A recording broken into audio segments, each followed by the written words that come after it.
नमस्कार दोस्तों। तो आज के सेशन में यहाँ पे जो बीएलएड का हमारा एंट्रेंस एग्ज़ाम इस बार होने वाला है लखनऊ विश्वविद्यालय का, उससे रिलेटेड हम यहाँ पे क्वेश्चन जो है वो डिस्कशन करेंगे। जैसा कि आपको पता है कि जो आपका टोटल नंबर आने वाला क्वेश्चन है वो आपका 100 क्वेश्चन आएंगे। ठीक है, 100 क्वेश्चन आएंगे। जब मैं पेपर देता था उस समय एक क्वेश्चन जो है वो 4 मार्क्स का होता था, लेकिन अभी 2 मार्क्स का कर दिया गया है। तो 200 मार्क्स का आपका पेपर होगा, इसको आपको ध्यान में रखना है। ठीक है, बाकी इसमें मैं बात करूं तो इसमें आपके सेक्शन डिवाइड हैं, जैसे कि मैथ का है। मैथ, नॉर्मल मैथ को हम यहाँ पे रीजनिंग में ही काउंट करेंगे, क्योंकि मैथ के अच्छे क्वेश्चन नहीं है, रीजनिंग के ही क्वेश्चन है वो बनाए गए हैं। मैथ और रीजनिंग पहला सेक्शन है। दूसरा सेक्शन हमारा है इंग्लिश का। ठीक है, इंग्लिश का सेक्शन है। और तीसरा सेक्शन हमारा हिंदी का है। ठीक, हिंदी का है। और चौथा सेक्शन हमारा जो है वो GK GS, GK GS plus current affairs होता है। ठीक है, ये हमारे 4 सेक्शन होते हैं। 4 सेक्शन में आपके टोटल जो है, मैं बात करूं कि कितने प्रश्न आएंगे, तो प्रश्नों की मैं बात करूं तो इसमें आपके टोटल 100 क्वेश्चन इन्हीं में से आएंगे। रेशियो क्या होता है? रेशियो हर बार जो है थोड़ा सा अलग होता है, लेकिन हम मेनली मान के चल रहे हैं 25 25 25 और 25 करके क्वेश्चन जो है आपके पूछे जाएंगे। लेकिन आपको वेटेज जो है बेसिकली आपको सभी पे देना है, समान रूप से देना है, क्योंकि पेपर जो है वो पेपर जो है उसी तरीके से तैयार किया जाता है। और आपको अच्छे मार्क्स पाने के लिए मैं सलाह दूंगा। ठीक है, मैथ रीजनिंग जो है स्कोरिंग सब्जेक्ट होता है, बहुत इजी सवाल आते हैं। इंग्लिश का भी स्कोरिंग सब्जेक्ट होता है, हिंदी भी स्कोरिंग होता है। जबकि जीके जीएस में हो सकता है कुछ चीज़ें कई बार भूल सकते हैं हम यहाँ पे। अब करंट अफेयर्स का भी पहलू यहाँ पे शामिल हो जाता है, तो इसको भी हम यहाँ पे डिस्कशन करेंगे। एक क्लास हम इसकी करंट अफेयर्स की लेंगे। आज का जो हमारा सेशन होगा वो जीके जीएस का होगा, यानी जीके होगा मेनली। जीके में भी कई पार्ट डिवाइड किए गए हैं, जैसे कि इंग्लिश, माफ़ कीजिएगा, जीके का जैसे हो गया कि हमारा हिस्ट्री का हो गया। ठीक है, हिस्ट्री हो गया, ज्योग्राफी हो गया, पॉलिटिकल साइंस हो गया। ठीक, इसके बाद प्लस जीएस में आपका नॉर्मली केमिस्ट्री, फिजिक्स। ठीक है, फिजिक्स केमिस्ट्री बहुत आसान सवाल, एक या दो सवाल इसके पूछे जाते हैं। बाकी मेनली आपका जो होता है वो हिस्ट्री, ज्योग्राफी और पॉलिटिकल साइंस का होता है। तो मैं बहुत ज़्यादा सेशन नहीं लूँगा, कुछ ही सेशन लूँगा, लेकिन जो कुछ सेशन लूँगा उसमें एक बहुत इंपॉर्टेंट हम यहाँ पे लेंगे। जैसे हिस्ट्री का मैं अगर 2 वीडियो बनाऊँगा, जैसे इस वीडियो में मैंने 100 क्वेश्चन शामिल किए हैं। 100 क्वेश्चन के साथ साथ में उनसे रिलेटेड जितने भी जो जुड़े हुए हैं, जो प्रीवियस ईयर में पूछे गए हैं, वो क्वेश्चन तो हम यहाँ पे शामिल करेंगे ही। साथ ही साथ में हम यहाँ पे वो भी देखेंगे कि इसका पैटर्न क्या होता है।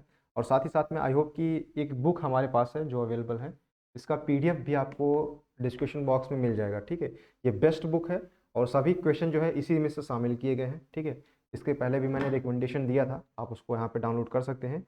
डिस्क्रिप्शन बॉक्स में आपको लिंक मिल जाएगा, आप उसको डाउनलोड कर लीजिएगा। ठीक है, तो आज हमारा हिस्ट्री का सेगमेंट होगा। हिस्ट्री के बाद हम एक दिन क्लास ज्योग्राफी की लेंगे, एक दिन पॉलिटिकल साइंस, हमारा जीके खत्म हो जाएगा।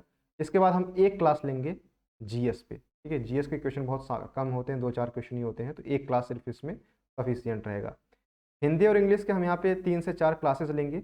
हो सकता है एक एक या 2-2 घंटे की एक क्लास होगी, लेकिन आपको पूरा देखना है, क्योंकि इंपॉर्टेंट क्वेश्चन हम यहाँ पे शामिल करेंगे। मैथ और रीजनिंग के हम यहाँ पे 7 से 8 क्लास हो सकता है ले। ठीक है, 7-8 क्लास में हम सारी चीज़ें जो हैं, सारे पैटर्न जो होते हैं, क्योंकि इजी लेवल पूछा जाता है तो उसको हम यहाँ पे डिस्कशन करा देंगे। एट द लास्ट में हम सब कोशिश करेंगे कुछ प्रीवियस ईयर के पेपर जो बेस्ड हैं, मॉडल पेपर भी आपको डिस्कशन यहाँ पे कराया जाए। ठीक है, मॉडल पेपर भी हम यहाँ पे डिस्कशन कराएंगे। तो चलिए, आज का हमारा जो सेशन है वो बिना लेट के हम यहाँ पे स्टार्ट करते हैं। और किसी भी प्रकार की इन्फॉर्मेशन आपको चाहिए होगी तो डिस्क्रिप्शन बॉक्स में आपको हमारा जो है लिंक मिल जाएगा इंस्टाग्राम का, आप उसके माध्यम से जो भी सवाल हो आपका वो पूछ सकते हैं। तो मेनली मैं बात करूं, पहला प्रश्न हमारा जो है वो पूछा गया है कि निम्नलिखित प्राचीन नगरों में से कौन सा जोत वाले खेत, आप ये देखिए इसमें सभी प्रकार के प्रश्न शामिल किए गए हैं। जैसे हड़प्पा सभ्यता हो गया, ठीक है, वैदिक पीरियड होगा, वैदिक पीरियड के बाद में जो गांधी से संबंधित जितने हिस्ट्री है, जो गांधी से संबंधित जो महत्वपूर्ण तथ्य हैं, कांग्रेस से संबंधित इसको हमने इसमें शामिल नहीं किया, वो अगले वीडियो में शामिल करूंगा।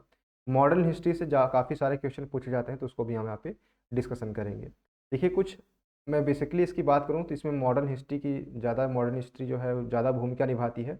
इसके साथ ही साथ में जैसे नारा जय जवान जय किसान, ठीक है, आज़ाद हिंद फौज की गठन किसने किया था, इसके साथ मंगल पांडे से संबंधित और कुछ रिबेलियन से संबंधित जो है वहाँ पे प्रश्न जो है पूछे जाते हैं। गांधी से संबंधित भी काफ़ी प्रश्न जो है पूछे गए हैं। और एक पूछ देख लेते हैं, निम्नलिखित में नगरों में से कौन सा जोत वाले खेत के लिए प्रसिद्ध है। जितने भी क्वेश्चन होंगे सारे इंपॉर्टेंट होंगे। तो जोत वाले खेत के लिए कालीबंगा आपको पता ही होगा। कालीबंगा जो है वो जोत वाले यहाँ पे, यानी खेत जो है वो जुते हुए यहाँ पे खेत मिले हैं। कहाँ पे? कालीबंगा। मैं थोड़ा सा स्लो पढ़ाऊंगा क्योंकि आपके दिमाग में जो है इसकी इमेज बन जाए, आपके अगर एग्जाम में आएगा तो ये बड़े आसानी से आप यहाँ पे इसको टैकल पर कर पाएंगे। तो option B will be the correct answer. देखिए थोड़ा सा इससे इंपॉर्टेंट अगर मैं बात करूँ, जैसे धौलावीरा में क्या हुआ, बनावली में खिलौना हल मिला है। लोथल में आप याद करिएगा कि चावल की भूसी जो है वो लोथल में मिली है। ये मोस्ट इंपॉर्टेंट है, ठीक। और इसके साथ ही साथ में मोहनजोदाड़ो में बात किया जाए तो मोहनजोदाड़ो में महिला नर्तकी की कांस्य मूर्ति यहाँ पे प्राप्त हुई है। मोस्ट इंपॉर्टेंट, मोहनजोदाड़ो में महिला नर्तकी की मूर्ति प्राप्त हुई है। इसके साथ ही मैं बात करूँ कि लोथल में चावल की भूसी प्राप्त हुई है। और धौलावीरा में हमने देखा है कि जल निकासी व्यवस्था जो थी वो धौलावीरा में इसकी व्यवस्था की गई थी। किया हमने एक प्रश्न, लेकिन इससे संबंधित 4 प्रश्न हमने डिस्कशन कर लिए। अगला प्रश्न बात करते हैं, निम्नलिखित में से कौन सा मोहनजोदाड़ो में नहीं पाया जाता है? मेसोपोटामिया की मोहर पाई जाती है, ठीक है। बात करें, मेसोपोटामिया की मोहरें पाई जाती हैं, बृहत स्नानागार भी पाए जाते हैं और कोष्ठागार भी पाए जाते हैं, जबकि अग्निवेदियाँ नहीं पाई जाती हैं। तो मोहनजोदाड़ो में अग्निवेदियाँ नहीं पाई जाती हैं। इससे संबंधित अगर मैं बात करूँ तो हम देखेंगे भी मेसोपोटामिया, देखिए ये प्रश्न थोड़ा सा हाई था, इतना हाई क्वेश्चन नहीं आता है, जो चीज़ें थी वो मैं बता दूंगा आपको, लेकिन ये इंपॉर्टेंट है। अग्निवेदियाँ कहाँ पे मिली हैं? तो अग्निवेदियाँ लोथल और कालीबंगा में मिली हैं। कहाँ पे? अग्निवेदियाँ लोथल और कालीबंगा में मिली हैं। इसको आपको यहाँ पे नोट डाउन कर लेना है। इसी के साथ में बता दूँ, इसका एक अलग से प्लेलिस्ट बन जाएगा। प्लेलिस्ट में जाकर आपको देखना है, ठीक है। प्लेलिस्ट में जाकर देखने के बाद आपको प्लेलिस्ट में देखने के बाद आपको क्या करना है कि उसकी सारी वीडियो एक ही प्लेलिस्ट में मिल जाएगी। उसको आपको सारे वीडियो को देख लेना है, ठीक है। इससे रिलेटेड मैं बात करूँ, निम्नलिखित में से कौन सिंधु क्षेत्र के बेलनाकार मुहर पर पाए जाने वाले पशु रूपांकनों में से एक है? जो सिंधु सभ्यता में जो बेलनाकार मुहरें पाई जाती थी, उनमें किस जो है जानवर का अंकन किया गया था, ये आपसे पूछा गया है। तो आपको बताना है तो कुबड़ वाला बैल, option A will be the correct answer. ये इंपॉर्टेंट इतना नहीं है, इसलिए हम इसको स्किप करेंगे। अगला प्रश्न हमारा काफ़ी इंपॉर्टेंट है। अब देखिए इतना लंबा तो क्वेश्चन नहीं आता है, लेकिन हाँ मिलान करने के वास्ते तो नहीं आता, लेकिन हाँ पूछ लिया जाता है कि कालीबंगा स्थान जो है कहाँ पर स्थित था, ये आपको बताना है। मोहनजोदाड़ो कहाँ पर स्थित था, रंगपुर कहाँ पे था, बनावली। इसमें कालीबंगा, मोहनजोदाड़ो और रंगपुर, ये तीनों जो है वो मोस्ट इंपॉर्टेंट है और एग्जाम के पॉइंट ऑफ व्यू से देखा जाए तो ये पूछे गए हैं प्रश्न हैं। अगर मैं बात करूँ कालीबंगा, तो देखिए कालीबंगा जो था वो आपका राजस्थान से संबंधित है, ठीक है। इसके साथ ही साथ में मोहनजोदाड़ो सिंध से संबंधित है। मोहनजोदाड़ो कहाँ पे था? सिंध था। इसके बाद अगर बात किया जाए, रंगपुर जो है गुजरात में था, और बनावली की बात किया जाए तो बनावली हरियाणा में था, ठीक है। एक बार फिर से देखिएगा, तो कालीबंगा राजस्थान, मोहनजोदाड़ो सिंध, रंगपुर गुजरात और बनावली हरियाणा। इस तरीके से अगर हमारा देखा जाए तो option A will be the correct answer, ठीक है। इसको आपको यहाँ पे नोट डाउन करके लिख लेना है, काफ़ी इंपॉर्टेंट था। अगला हम यहाँ पे बात करते हैं, निम्नलिखित में कौन प्रारंभिक भारतीय पुरातत्व में प्रमुख काल की समय रेखा के अनुसार है? यानी समय रेखा के अनुसार आपको व्यवस्थित करना है। तो नवपाषाण काल तो आएगा नहीं, आपको इतना तो पता होगा। देखिए पहले पुरापाषाण काल आया, फिर मध्यपाषाण काल आया, फिर नवपाषाण काल आया, इसके बाद हड़प्पा सभ्यता आई है। तो ये हमारा सही पैटर्न होगा, तो option B will be the correct answer. वहीं अगला बात किया जाए कि निम्नलिखित में से कौन सी अन्य सभ्यताओं के साथ हड़प्पा वासियों की व्यापारिक चौकी थी? यानी हड़प्पा वासी जो है व्यापार कहाँ करते थे, किस क्षेत्र में करते थे, ये आपसे पूछा गया है। तो तोरतुगई, ये जो स्थान था यहाँ पे हड़प्पा वासी व्यापार करते थे। ये स्किप करेंगे, हाई लेवल का है। मन के बनाने वाली कार्यशाला निम्नलिखित में से किस हड़प्पन स्थल पर पाई गई है? यानी मन का जो है वो कहाँ पर बनता था, ये आपसे पूछा गया है। तो लोथल में जो है वो मन के बनाए जाते थे। Option C will be the correct answer. अगला है, निम्नलिखित में से कौन सा हड़प्पा स्थल बर्तन दफनाने की प्रथा का प्रमाण देता है? यानी बर्तन जो होते थे वो दफनाते थे किस स्थान पर, ये आपसे पूछा गया है। वो स्थान था सुरकोटदा, ठीक है। Option B will be the correct answer. वहीं अगर बात किया जाए 10वां नंबर हमारा, तो गढ़ और निचला शहर शब्द किस शहर से जुड़े हैं? यानी गढ़ और जो निचला शहर है ये शब्द जो हैं वो किस शहर से जुड़े हैं, ये आपसे पूछा गया है। ये हड़प्पा सभ्यता से जुड़े हुए हैं। ये हमारा था, जो कि प्राचीन भारत से हमारा प्रश्न था। अब हम जो देखेंगे वो हमारा अगला सेक्शन होगा संविधान से संबंधित, ठीक है। तो संविधान सभा से संबंधित कई प्रश्न जो है पूछे गए हैं और पूछे जाने की संभावना पूरी बनती है। आइए एक बार यहाँ पे हम इसको देख लेते हैं। तो पहला हमारा है कि निम्नलिखित में कौन भारतीय संविधान के गठन के लिए जिम्मेदार संविधान सभा का हिस्सा नहीं थे। यानी संविधान सभा के कौन सदस्य नहीं थे, ये आपसे पूछा गया है कि जिम्मेदार संविधान सभा का हिस्सा नहीं थे, यानी इनका कोई भूमिका नहीं थी, ये आपसे पूछा गया है। महात्मा गांधी, सरदार वल्लभ भाई पटेल। देखिए महात्मा गांधी तो मर ही गए थे पहले ही, उससे पहले ही, संविधान सभा के निर्माण से पहले ही। Option A will be the correct answer. General Dyer ने इनको गोली मार दी थी, तो हमारा ए जो होगा वो सही हो जाएगा, ठीक है। भारत के संविधान में स्वतंत्रता, समानता और बंधुत्व के आदर्श कहाँ से लिए गए हैं, ये भी काफ़ी इंपॉर्टेंट बनता है। जो संविधान में हमारी स्वतंत्रता शब्द शामिल किया गया है, समानता और बंधुत्व शब्द शामिल किए गए हैं, ये किस देश के संविधान से शामिल किए गए हैं, ये आपसे पूछा गया है। ये आपसे पूछा गया है तो फ्रांस से संविधान से लिए गए हैं। ध्यान रखिएगा कि संविधान में स्वतंत्रता, समानता और बंधुत्व शब्द जो हैं, ये आदर्श जो हैं शब्द, ये फ्रांस के संविधान से लिए गए हैं, ठीक। मैं बात करूँ कुछ इंपॉर्टेंट तथ्यों की जो एग्ज़ाम के आप व्यू से बहुत इंपॉर्टेंट है। संयुक्त राज्य अमेरिका से आपको एक चीज़ याद रखना है कि मौलिक अधिकार कहाँ से लिए गए हैं, संयुक्त राज्य अमेरिका से। प्रस्तावना कहाँ से ली गई है, संयुक्त राज्य अमेरिका। ये दो चीज़ आपको याद रखना है। हालांकि न्यायपालिका की स्वतंत्रता, न्यायिक समीक्षा, राष्ट्रपति का महाभियोग और उपाध्यक्ष का पद, ये सभी भी संयुक्त राज्य अमेरिका से लिए गए हैं, लेकिन आपको बेसिकली याद रखना है कि मौलिक अधिकार प्रस्तावना संयुक्त राज्य अमेरिका से लिए गए हैं, इनको आपको भूलना नहीं है। वहीं अगर मैं बात करूं अगले प्रश्न की, अगला प्रश्न हमारा है सोवियत संघ यानी रसिया से क्या लिया गया है। तो मोस्ट इंपॉर्टेंट चीज़ आपको याद रखना है कि रसिया से आपका लिया गया है मौलिक कर्तव्य। मौलिक कर्तव्य किससे लिए गए हैं, रसिया से लिया गया है। अमेरिका से प्रस्तावना और मूल अधिकार, मोस्ट इंपॉर्टेंट है, ठीक। बाकी इसके बाद मैं बात करूँ तो जापान से भी आप याद कर सकते हैं, बाकी इसको स्किप भी कर सकते हैं। लेकिन ब्रिटेन से मैं बात करूँ तो ब्रिटेन से क्या, द्विसदनीयता, ठीक है। द्विसदनीयता कहाँ से ली गई है, यानी जो राज्यसभा, लोकसभा और राज्य में जो है राज्यसभा और विधानसभा, विधान परिषद, ये द्विसदनीयता यानी जो केंद्र सरकार है उसको दो भागों में विभाजित करने की ये भूमिका जो है, ये ब्रिटेन यानी यूके से लिया गया है, ठीक है। वहीं अगर मैं बात करूँ अगला ऑस्ट्रेलिया है। ऑस्ट्रेलिया से क्या लिया गया है, चलिए ठीक, इसको आप स्किप कर सकते हैं क्योंकि एग्जाम के ही पॉइंट ऑफ व्यू से हमको देखना है।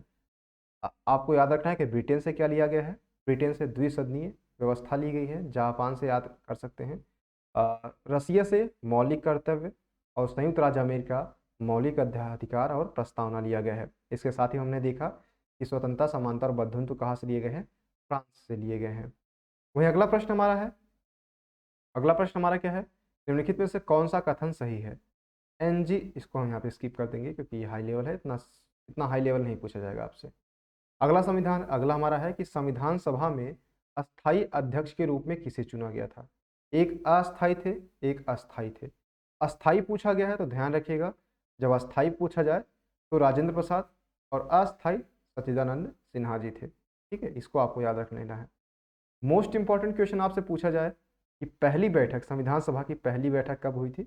9 दिसंबर 1946 को संविधान सभा की पहली बैठक हुई थी। डॉक्टर सच्चिदानंद सिंह सिन्हा जो थे वो अस्थायी अध्यक्ष के रूप में निर्वाचित हुए थे पहली बार, इसको भी याद रखना है। और अस्थायी अध्यक्ष के रूप में पहली बार राजेंद्र प्रसाद को चुना गया था, ठीक।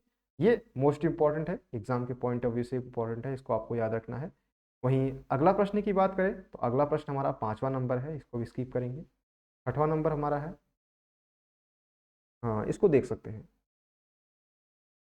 एक निर्वाचित संविधान सभा द्वारा भारत के संविधान के निर्माण का प्रस्ताव किसके द्वारा बनाया गया था। तो क्रिप्स मिशन, यानी जो संविधान सभा का निर्माण किया गया था वो किसके द्वारा किया गया था। तो क्रिप्स मिशन भारत में जब आया था उसी ने प्रस्ताव दिया था कि संविधान सभा होगी जिसके माध्यम से संविधान का निर्माण होगा, ठीक। इसके बारे में बहुत ज़्यादा जानकारी आपको नहीं रखनी है, बस जो चीज़ें थी। आपसे पूछा गया है कौन सा गलत सुमेलित है, यानी इसमें 3 सही सुमेलित है, एक गलत सुमेलित है। मसौदा समिति डॉक्टर बी आर अम्बेडकर के द्वारा लाया गया था, ठीक है, इसके अध्यक्ष थे, ये बात सही है।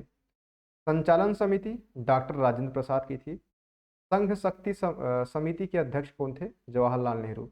जबकि संघ संविधान समिति डॉक्टर भीमराव अम्बेडकर इसका अध्यक्ष नहीं थे, ये बात गलत है। ठीक है, देखिए, बात किया जाए तो कुछ इंपॉर्टेंट अध्यक्ष को भी आपको यहाँ पे याद रख लेना है। जैसे संचालन समिति के अध्यक्ष कौन थे? राजेंद्र प्रसाद थे। ठीक है, और मैं बात करूं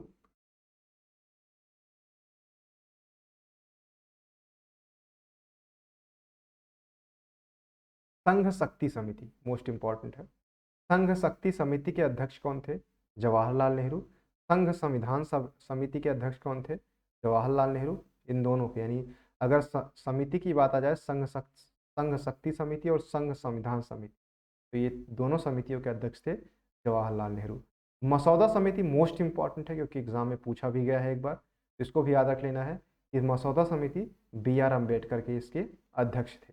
ठीक है, इसको आपको याद रख लेना है। अगला प्रश्न हम यहाँ पे बात करेंगे, 8वां नंबर। भारतीय की संविधान सभा का उद्घाटन बैठक की अध्यक्षता किसने की थी? भारतीय संविधान सभा की उद्घाटन बैठक का अध्यक्षता किसने की थी, ये आपसे पूछा गया है। 8 का हमारा सत्यानंद सिन्हा होंगे क्योंकि ये अस्थायी अध्यक्ष के रूप में चुने गए थे, तो पहली बैठक का जो है उद्घाटन भी इन्होंने ही किया था।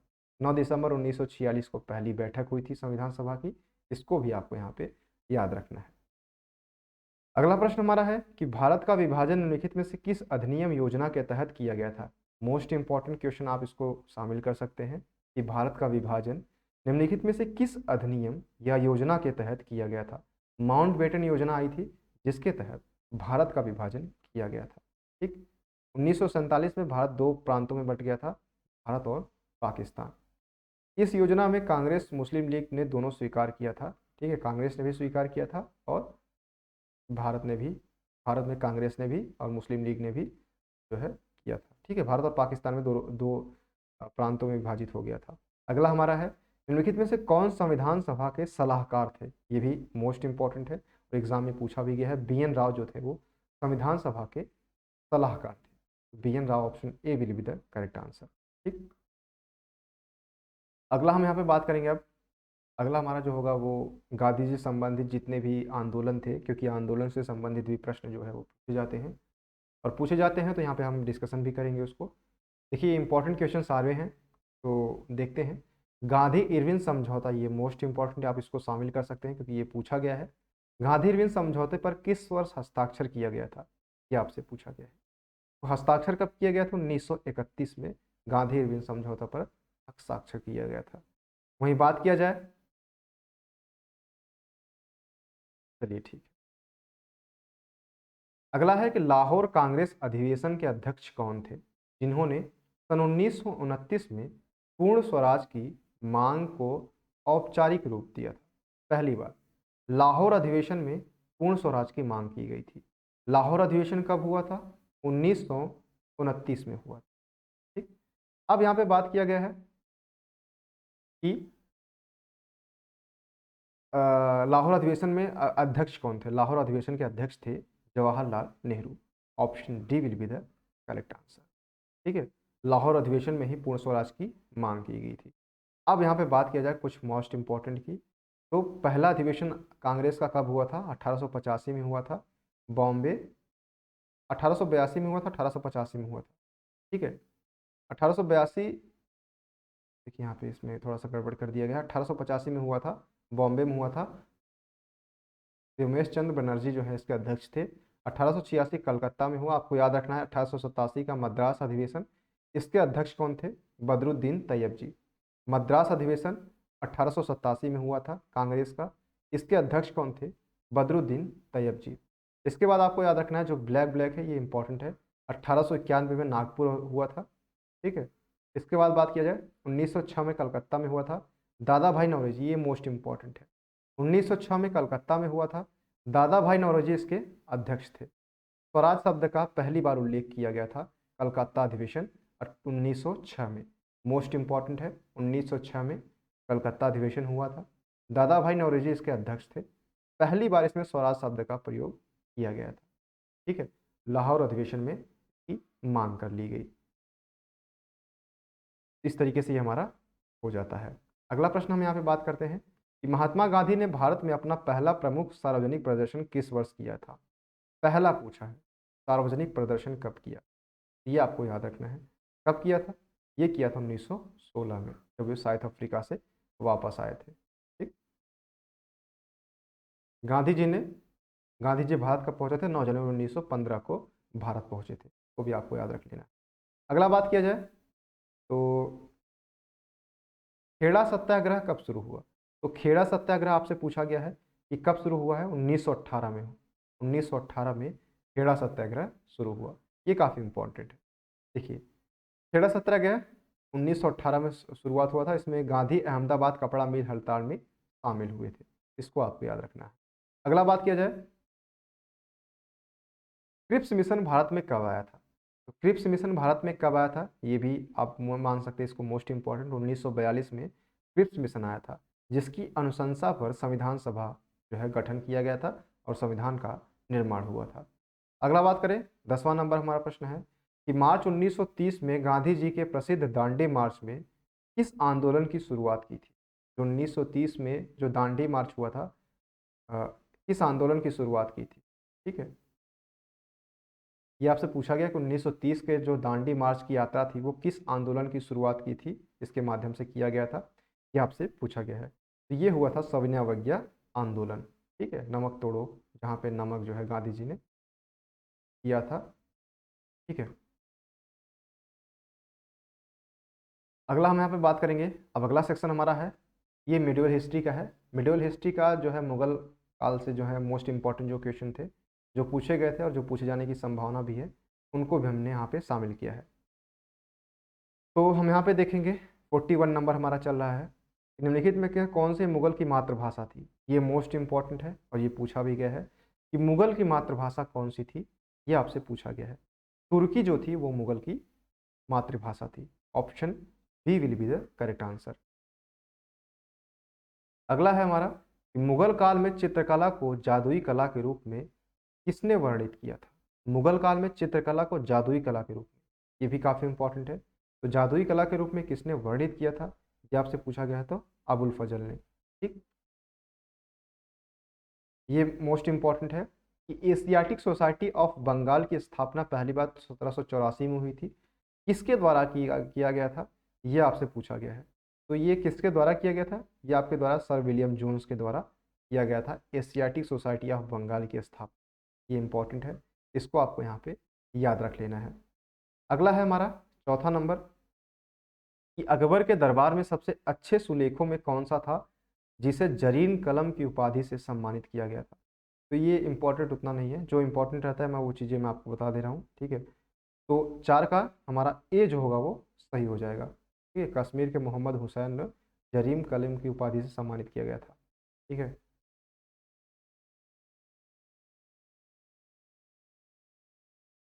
अब बात करेंगे हम 5वें नंबर की। तो डैश है, इसको भी यहाँ पे हम स्किप करेंगे। 8वां नंबर है, बुलंद दरवाजा का निर्माण किसने करवाया था? ये काफ़ी इंपॉर्टेंट है। बुलंद दरवाजा आपसे पूछा गया है, तो अकबर ने बुलंद दरवाजा का निर्माण गुजरात में करवाया था। ये मोस्ट इंपॉर्टेंट है। Option A will be the correct answer. वहीं 7वां नंबर हमारा पूछा गया है कि मुगल भारत में सभी पुस्तकों का केंद्र हस्तलिपि पांडुलिपियों का उत्पाद। जो इंपॉर्टेंट है वही हम यहाँ पे देखेंगे। तुर्की मुगलों की मातृभाषा थी, लेकिन फारसी को मुगल दरबार की प्रमुख भाषा किसने बनाया? देखिए, अगर पूछा जाए कि मुगलों की मातृभाषा क्या थी, तब तो आपको याद रखना है कि कौन सी थी, तुर्की थी। लेकिन फारसी को मुगल दरबार की राजभाषा किसने बनाया था, प्रमुख भाषा के रूप में किसने संबोधित किया था? तो अकबर ने किया था। ठीक है, ये इंपॉर्टेंट है, ये इसको आपको याद रख लेना है। 9 नंबर हमारा है कि निम्नलिखित मुगल बादशाहों में कौन सा शाह ए बेखबर के नाम से जाना जाता है? बहादुर शाह जफर जो है वो शाह ए बेखबर के नाम से जाना जाता है, इसको खबर ही नहीं होती थी कोई। बादशाहनामा द्वारा लिखा गया, बादशाहनामा जो है वो किसके द्वारा लिखा गया है, ये आपसे पूछा गया है। तो ये अबुल हामिद लाहौरी के द्वारा लिखा गया है। ये काफ़ी इंपॉर्टेंट था, तो हमने देख लिया है। अब 41 नंबर हम यहाँ पे चलेंगे। ठीक है, हमारा पहला है कि अलवार किस भारतीय देवता के भक्त थे। ये हमारा अगला सेक्शन चालू हो जाता है। अगला सेक्शन ये काफ़ी इंपॉर्टेंट है। अलवार जो है किस भारतीय देवता के भक्त थे, ये आपसे पूछा गया है। निम्नलिखित में से कौन निर्गुण संत है, ये मोस्ट इंपॉर्टेंट। देखिए भक्ति काव्य हमारा चालू हो गया है, भक्ति वाला पीरियड। तो निम्नलिखित में से कौन निर्गुण संत है। देखिए भक्ति काल को दो भागों में बांटा गया, आपको पता भी होगा। एक तो अ, सगुण भक्ति शाखा और दूसरी है निर्गुण भक्ति शाखा। तो निर्गुण संत कौन थे, ये आपसे पूछा गया है। तो निर्गुण संत आपसे पूछा गया है, तो कबीर दास जो थे वो निर्गुण संत थे। ठीक। देखिए सगुण क्या होते थे, ये भगवान के व्यक्तित्व में विश्वास रखते थे और रामकृष्ण के रूप में भगवान विष्णु की पूजा की जाती थी। ठीक है। सामाजिक मामलों में बहुत उदार नहीं है। अगर संतों की बात किया जाए सगुण भक्ति के, तो रामानंद, सूरदास, तुलसीदास, चैतन्य महाप्रभु, ये सभी जो हैं वो सगुण भक्ति शाखा के प्रमुख कवि हैं।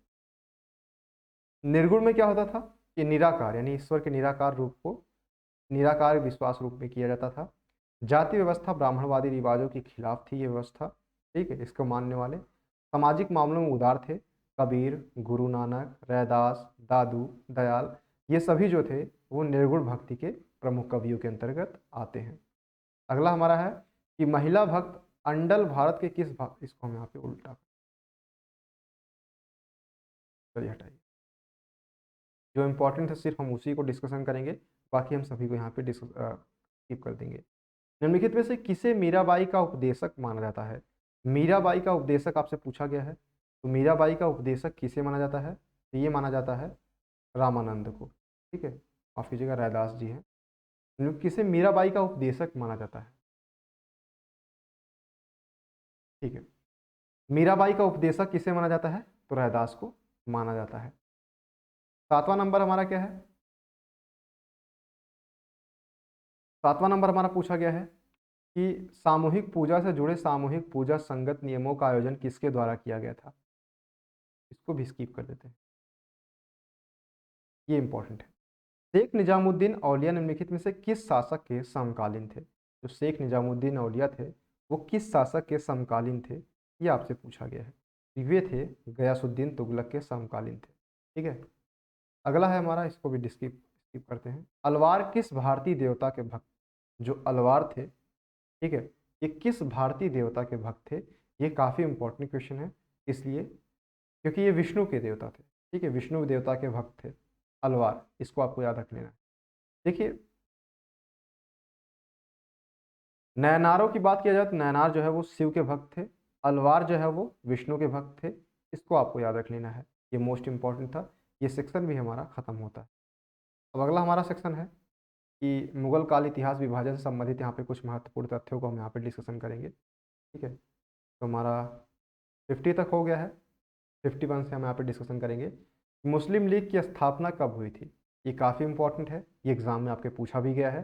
तो एग्जाम के पॉइंट ऑफ व्यू से ये काफ़ी इंपॉर्टेंट बनता है। मुस्लिम लीग की स्थापना कब की गई थी, ये आपसे पूछा गया। तो ये 1906 में किया गया था। ये मोस्ट इंपॉर्टेंट था, इसको आपको याद रख लेना है क्योंकि ये पूछा गया है। 1947 में सांप्रदायिक सौहार्द बहाल करने के लिए पूर्वी बंगाल के नोआखाली का दौरा किसने किया था।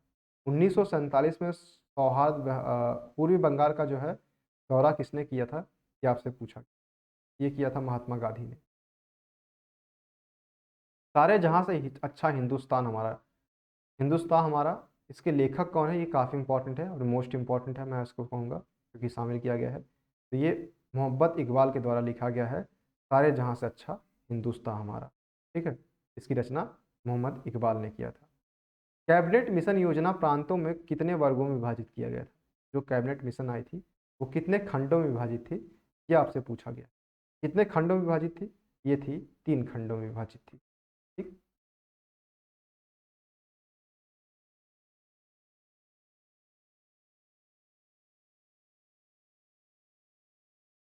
सीमांत गांधी के नाम से किसे जाना जाता है, ये भी इंपॉर्टेंट है। तो सीमांत गांधी के नाम से किसे जाना जाता है, ये आपसे पूछा गया है।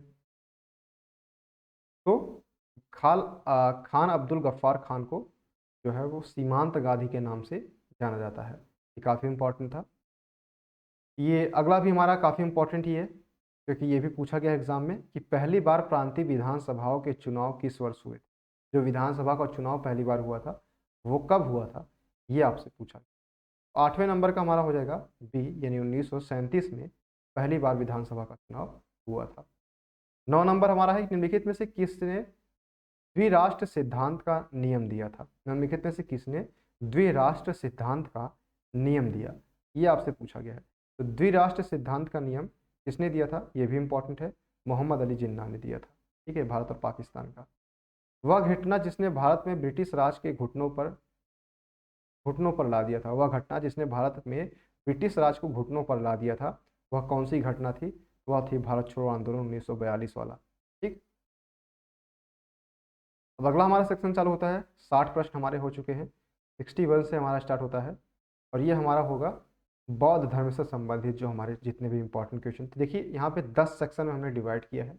10 सेक्शन में जो है आपका अलग अलग टॉपिक को हमने यहाँ पे शामिल किया है, और हर एक टॉपिक से जो इंपॉर्टेंट क्वेश्चन है सिर्फ हमने उन्हीं को चुना है। निम्नलिखित में से कौन सा जानवर जैन तीर्थकर महावीर से जुड़ा है। जैन तीर्थकर महावीर से जुड़ा है, ये आपसे पूछा गया है। ये कौन सा है, ये है शेर। यह है जो जानवर जो है महावीर से जुड़ा है। ठीक, निम्नलिखित में से कौन महायान बौद्ध धर्म और हीनयान बौद्ध धर्म के बीच मूलभूत अंतर का प्रतिनिधित्व करता है। यानी महायान और हीनयान जो बौद्ध धर्म जो इनका विभाजन हुआ था, इनके बीच महत्वपूर्ण कौन सा जो है तथ्य यहाँ पे आपसे पूछा गया है, ये है देवी देवताओं की मूर्ति पूजा करना। ठीक है, एक में किया जाता था और दूसरे में नहीं किया जाता था। ठीक, सांची स्मारक सबसे प्रसिद्ध भारतीय बौद्ध स्तूपों में से एक है। अब सांची स्तूप कहाँ पर है, ये आपसे पूछा गया है। ये मध्य प्रदेश में है। सांची स्तूप कहाँ पे है, मध्य प्रदेश। ये मोस्ट इंपॉर्टेंट है। बौद्ध धर्म में पाति मुख का अर्थ क्या है। बौद्ध धर्म में पाति मुख का अर्थ क्या है, ये आपसे पूछा गया है। संघ के नियम। ठीक, बुद्ध और महावीर निम्नलिखित में से किस महाजनपद से संबंधित थे, ये आपसे इंपॉर्टेंट क्वेश्चन पूछा गया है। ये थे वज्जी से संबंधित। ठीक है, बुद्ध और महावीर दोनों जो थे वो वज्जी महाजनपद से संबंधित। बौद्ध धर्म में बोधिसत्व थे। बौद्ध धर्म में बोधिसत्व किसे कहा जाता था, आत्मज्ञान प्राप्त करने वाले व्यक्ति को बोधिसत्व कहा जाता है। निम्नलिखित में से कौन वीर शैववाद से संबंधित है। तो वीर शैववाद से संबंधित कौन है, बसवन्ना। बसवन्ना जो है वो वीर शैववाद से संबंधित। बाकी स्किप करेंगे इसको हम यहाँ पे। किसके शासनकाल में बौद्ध धर्म सबसे पहले भारत के बाहर फैला था, ये काफी इंपॉर्टेंट प्रश्न है। ठीक है, तो ये अशोक, ठीक है, अपने बेटी संघमित्रा को भेजा था। ठीक है, श्रीलंका में इसका पहली बार बौद्ध धर्म का प्रचार प्रसार करने के लिए। कलिंग युद्ध से जो है ये काफ़ी प्रभावित हुए थे। जो रक्तपात हुआ था उसमें पीड़ा देखने के बाद इन्होंने बौद्ध धर्म अपना लिया था। ठीक है, महेंद्र और संघमित्रा को बौद्ध धर्म की शिक्षाओं को प्रचार प्रसार करने के लिए सिलोन वर्तमान श्रीलंका में भेजा था। इसको आपको यहाँ पे याद रख लेना है। ठीक है, 10वां नंबर हमारा प्रश्न है कि दक्षिण भारत में शैव मत को लोकप्रिय बनाने वाले कौन थे। यानी शैव मत का प्रचार प्रसार कौन किए थे दक्षिण भारत में, ये आपसे इंपॉर्टेंट आपसे पूछा गया है। तो नयनार जो थे उन्होंने दक्षिण भारत में शिव की जो है प्रचार प्रसार किया था। अब 70 हमारा हो चुका है। 81 से हम यहाँ पे देखेंगे कि मुगल बादशाह बहादुर शाह जफर की मृत्यु कहाँ हुई थी। तो रंगून जेल में जो है, मुगल जो है मुगल था और रंगून था, तो मुंगुल कर दिया मैंने पढ़ के। तो मुगल बादशाह बहादुर शाह जफर की मृत्यु कहाँ पर हुई थी, तो रंगून जेल में हुई थी। ऑप्शन ए हमारा जो होगा वो सही होगा। अगला हमारा है कि सहायक संधि की प्रणाली किसके द्वारा तैयार की गई थी। तो सहायक संधि ये मोस्ट इंपॉर्टेंट है। सहायक संधि की जो प्रणाली थी किसके द्वारा तैयार की गई थी, लॉर्ड वेलेस्ली के द्वारा। ठीक, अगला है कि 1857 के विद्रोह में बेगम हजरत महल ने निम्नलिखित में से किस स्थान से विद्रोह का नेतृत्व किया था। देखिए, बेगम हजरत महल ने निम्नलिखित में से किस स्थान से 1857 का विद्रोह किया था, नेतृत्व किया था, यह आपसे पूछा गया है। लखनऊ से बेगम हजरत महल। ठीक, 5 जून 1857 को नाना साहब को कहाँ का पेशवा घोषित किया गया था, यह आपसे पूछा गया है। कानपुर का पेशवा घोषित कर दिया गया था नाना साहब को। डलहौजी ने किस वर्ष व्यपगत यानी जो हड़प नीति थी का सिद्धांत शुरुआत किया था, यानी हड़प नीति की शुरुआत डलहौजी के द्वारा कब की गई थी, ये आपसे बेसिकली पूछा गया है 1848 में। ठीक है, बाकी ये मिलान था, वैसे इंपॉर्टेंट था तो मिलान इसको हम यहाँ पे देख भी लेते हैं। अब ये इंपॉर्टेंट है क्योंकि इसके एक एक प्रश्न आते हैं। बताया गया था कि विद्रोह का केंद्र और नेता, इनमें से कौन सा केंद्र और कौन से नेता जो है संबंधित है, ये आपसे पूछा गया है। देखिए, इसमें बात करूँ, दिल्ली से बहादुर शाह सही बात है। बेगम हजरत महल अभी हमने देखा ही है। बिहार से कुंवर सिंह, ये तीनों जो है वो मेल खाते हैं, यानी दिल्ली से बहादुर शाह जफर और लखनऊ से बेगम हजरत महल, बिहार से कुंवर सिंह, राजा कुंवर सिंह। ठीक है, इसको आपको यहाँ पे याद रख लेना है। अगला है 7वां नंबर कि मध्य भारत में तात्या टोपे और झांसी की रानी को हराने वाला ब्रिटिश जनरल कौन था, ये ह्यूरॉन था। ठीक है, ह्यूरॉन ने जो है मध्य भारत में तात्या टोपे और झांसी की रानी को हराया था। 8 नंबर हमारा है कि निम्नलिखित में से किसने 29 मार्च 1857 को बैरकपुर में अपने अधिकारियों पर हमला करने के लिए फांसी पर लटका दिया था? तो भगत सिंह को या फिर मंगल पांडे को? तो मंगल पांडे जो है कारतूस जो है इन्होंने मना किया था गोली चलाने से लिए। इसके बाद जो है 29 मार्च को इन्हें गिरफ्तार कर लिया गया था और 29 मार्च 1857 को बैरकपुर जेल में इनको फांसी दे दी गई थी। ठीक है, शहीद हो गए थे ये। 1857 के विद्रोह द्वारा अवध के राजा के रूप में किसे ताज पहनाया गया था, ये आपसे पूछा गया है कि किसे ताज पहनाया गया था। तो बहादुर शाह को जो है, माफ कीजिएगा, ब्रिटिश कद्र को ताज पहनाया हम यहाँ पे अवध के राजा के रूप में, तो इसको याद रख लेना है। 10वां नंबर है कि मुगल बादशाह बहादुर शाह जफर की मृत्यु कहाँ पर हुई थी? तो रंगून जेल में हुआ था। ठीक है, अब हमारा 81 तक हो चुका है। अब 81 से हम यहाँ पे चलेंगे, यानी 80 प्रश्न हमारे हो चुके हैं। अब 81वां नंबर से हम यहाँ पे, नमक कानून का विद्रोह का कारण क्या था? विरोध किसके कारण हुआ था?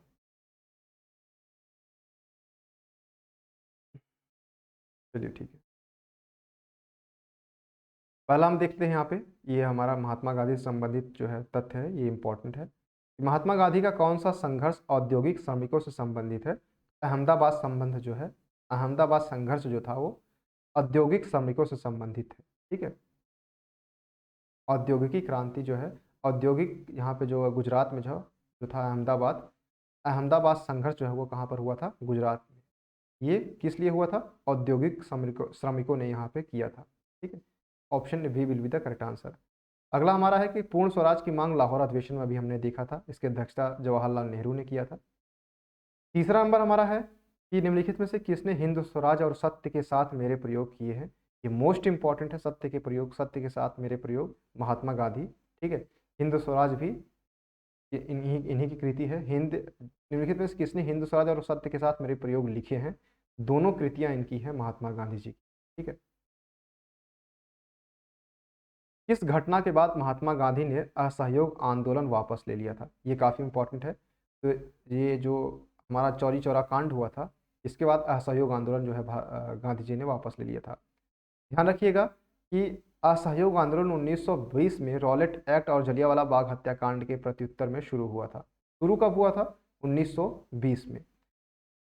गांधी जी द्वारा आयोजित पहला बड़े पैमाने पर आंदोलन था और मुसलमानों के खिलाफत आंदोलन का समर्थन करने के कारण इस आंदोलन ने और अधिक सामर्थ्य हासिल की। ठीक है, यहाँ पे यानी यहाँ इसमें जो है मुसलमान भी शामिल थे और 1922 में वापस ले लिया गया, जो कि चौरी चौरा कांड हुआ था। ठीक है, फरवरी 1922 में विरोध करने वाले लोगों को पुलिस ने पीटा था और कई नेताओं और चौरी चौरा पुलिस स्टेशन पर गिरफ्तार कर लिया गया था। ठीक है, इसके बाद जो है पुलिस स्टेशन पर आग लगा दी गई थी। गोरखपुर के पास चौरी चौरा नामक स्थान पर कुछ लोगों ने गांधी जी के संदेश को अलग तरह से लिया और पुलिसकर्मियों पर झड़प कर हिंसा का सहारा ले लिया था। ठीक है, जबकि गांधी जी का मेन हथियार ही था अहिंसा। रॉलेट एक्ट की बात की, जो जलियांवाला बाग हत्याकांड कब हुआ था? तो 13 अप्रैल 1919 को जलियांवाला बाग हत्याकांड हुआ था। इसको आपको याद रख लेना है। जनरल डायर ने शांतिपूर्ण प्रदर्शनकारियों पर गोलियां चला दी थी, जिसमें सैकड़ों लोग मारे गए थे। दांडी यात्रा की बात की जाए तो दांडी यात्रा जो है ना, ये नमक सत्याग्रह के रूप में शुरू किया गया था। 12 मार्च 1930 को साबरमती आश्रम से शुरू किया गया था और 6 अप्रैल 1930 को दांडी में समाप्त हुआ था। ये आपको याद रख लेना है। अब आपको यहाँ पे जो है मिलान करने के लिए दिया गया है, तो देखिए पहला जलियांवाला बाग हत्याकांड हुआ था, फिर चौरी चौरा घटना 1922 में हुई, स्वराज पार्टी का गठन इसके बाद किया गया था, और 1931 में गांधी इरविन समझौता हुआ था। यानी 1 2 3 4 जो है सही है। 1920 में जलियांवाला बाग हत्याकांड हुआ था। 1922 में चौरी चौरा घटना हुई थी। पूर्ण स्वराज की मांग 26 जनवरी 1930 में की गई थी, और गांधी इरविन समझौता 1931 में किया गया था। ये तीनों जो है आप यहाँ पे मिला सकते हैं। ठीक। महात्मा गांधी जी ने किस गोलमेज सम्मेलन में भाग लिया था? ये काफ़ी इंपॉर्टेंट है। किस गोलमेज सम्मेलन में? द्वितीय गोलमेज सम्मेलन में गांधी जी ने भाग लिया था। द्वितीय गोलमेज सम्मेलन 1931 में हुआ था। 1931 में महात्मा गांधी ने भारत में संवैधानिक सुधार पर चर्चा करने के लिए लंदन में द्वितीय गोलमेज सम्मेलन में भाग लिया था। 7 सितंबर 1931 से 1 दिसंबर 1931 तक जो है इसका आयोजन किया गया था। नमक कानून का विरोध किसके कारण हुआ था? नमक कानून का विरोध दांडी मार्च के कारण हुआ था। ठीक है, इसी के तहत यहाँ पे किया गया था। और 90 प्रश्न हमारे जो है पूरे हो चुके हैं। और हमारा आखिरी सेक्शन जो है वो 91 से चालू होगा, और ये हमारा संविधान सभा से संबंधित जो है, संविधान से संबंधित कुछ महत्वपूर्ण प्रश्न जो है बचे थे, उनको भी यहाँ पे हम डिस्कशन करें। संविधान सभा में महत्वपूर्ण भूमिका किसने निभाई, जो संविधान की प्रारूप समिति के अध्यक्ष भी थे? सच्चिदानंद सिन्हा जी थे, जो कि प्रारूप, माफ कीजिएगा, डॉक्टर बी आर अम्बेडकर। प्रारूप समिति पूछा गया है ना, तो प्रारूप समिति के अध्यक्ष कौन थे? बी आर अम्बेडकर थे, और उन्होंने संविधान सभा में महत्वपूर्ण भूमिका भी निभाई थी। ठीक है। संविधान सभा का कब अपनाया गया था? तो 26 नवंबर 1949 को। देखिए यहाँ पे मुझे कन्फ्यूजन थोड़ा सा है, क्योंकि अपनाया अगर पूछा जा रहा है तो आपको जो है 26 जनवरी 1949 लगाना है, लेकिन यहाँ पे इसमें गलत दिया गया है, क्योंकि आई थिंक बनकर तैयार कब हुआ था। अगर आपसे ये पूछा जाए, 26 नवंबर 1949 को बनकर तैयार हो गया था। पूर्ण स्वराज मांग की गई थी, और 1930 से ही, 26 जनवरी 1930 से ही हमारे देश में स्वतंत्रता दिवस के रूप में मनाया जाता है 26 जनवरी। और इसी तरीके से 26 जनवरी 1949 को संविधान सभा ने संविधान को,